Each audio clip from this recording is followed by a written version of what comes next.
asasi manusia di Indonesia. Selasa tanggal 8 Mei lalu adalah tepat 25 tahun kepergian Marsinah. Perempuan pemberani dan sangat kritis terhadap sistem perburuan yang timpang, dan yang menjadi korban penghilangan paksa serta penyiksaan di rezim Orde Baru. Masalah ini sudah dibicarakan oleh seluruh karyawan dan perusahaan. Bapak ini gimana?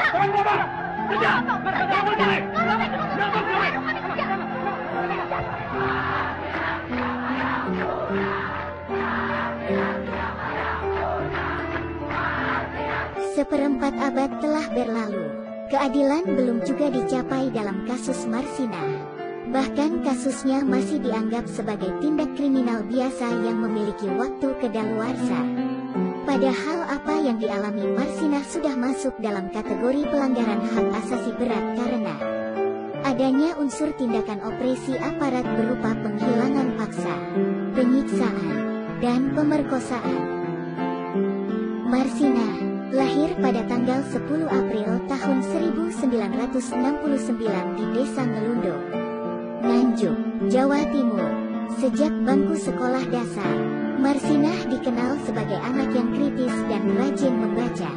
Ia ingin kuliah di jurusan hukum, namun karena tidak ada biaya, ia kemudian pindah ke Surabaya untuk mencari pekerjaan. Selain menjadi pekerja di pabrik plastik di Sidoarjo, ia juga berjualan nasi bungkus di sekitar perusahaan. Pada 1990, Marsinah bekerja sebagai buruh di PT Catur Putra Surya, sebuah pabrik alroji di daerah Porong, Sidoarjo, Jawa Timur. Di perusahaan ini, Marsinah dan kawan-kawan menuntut berdirinya serikat pekerja, serta mendesak perusahaan mematuhi aturan gubernur yang telah menaikkan upah buruh. Pada tanggal 3 Mei tahun 1993, para buruh pabrik PT JPS berikut Marsinah mogok kerja. Aksi berjalan damai, namun pergerakan buruh membuat gusar pihak penguasa yang berujung pada pembunuhan Marsinah. Pada tanggal 4 Mei tahun 1993, perundingan antara perwakilan buruh PT JPS dengan pihak perusahaan dan Departemen Tenaga Kerja berhasil menyepakati 11 poin persetujuan.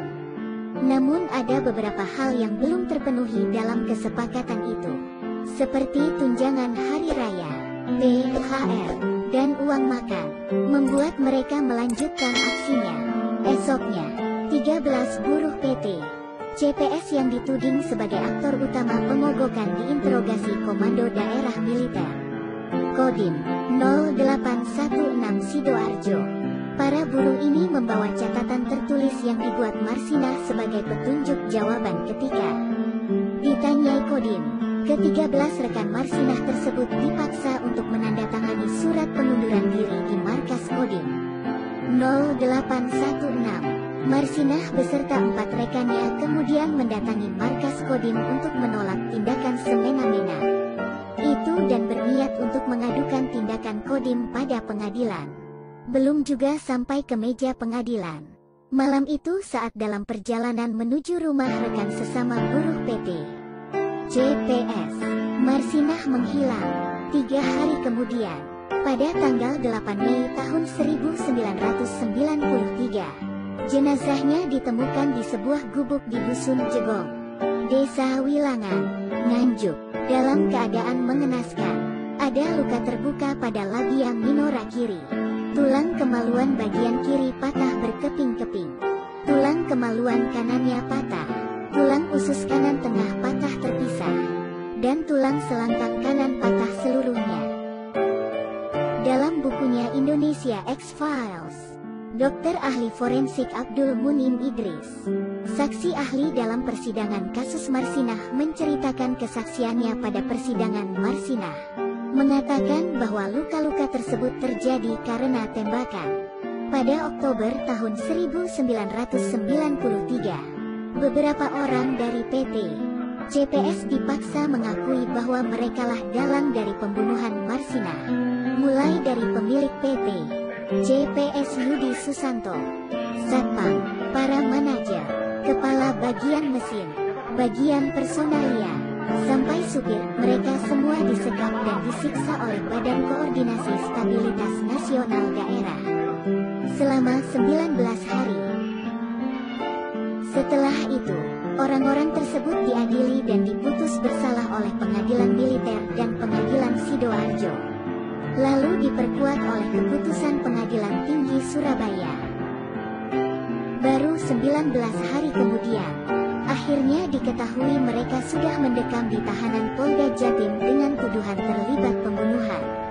Marsinah, pengacara Yudi Susanto, Trimulja D. Surjadi, mengungkap adanya rekayasa oknum aparat Kodim untuk mencari kambing hitam pembunuh Marsinah. Hasil penyidikan polisi ketika menyebutkan, Suprapto, pekerja di bagian kontrol CPS, menjemput Marsinah dengan motornya di dekat rumah kos Marsinah. Dia dibawa ke pabrik, lalu dibawa lagi dengan Suzuki Carry putih ke rumah Yudi Susanto di Jalan Puspita, Surabaya. Setelah 3 hari Marsinah disekap, Suwono, Satpam CPS, mengeksekusinya. Di pengadilan, Yudi Susanto divonis 17 tahun penjara. Sedangkan sejumlah stafnya yang lain itu dihukum berkisar 4 hingga 12 tahun. Namun mereka naik banding ke pengadilan tinggi dan Yudi Susanto dinyatakan bebas. Dalam proses selanjutnya pada tingkat kasasi, Mahkamah Agung Republik Indonesia membebaskan para terdakwa dari segala dakwaan. Bebas murni. Putusan Mahkamah Agung RI tersebut setidaknya telah menimbulkan ketidakpuasan sejumlah pihak sehingga muncul tuduhan bahwa penyelidikan kasus ini adalah direkayasa.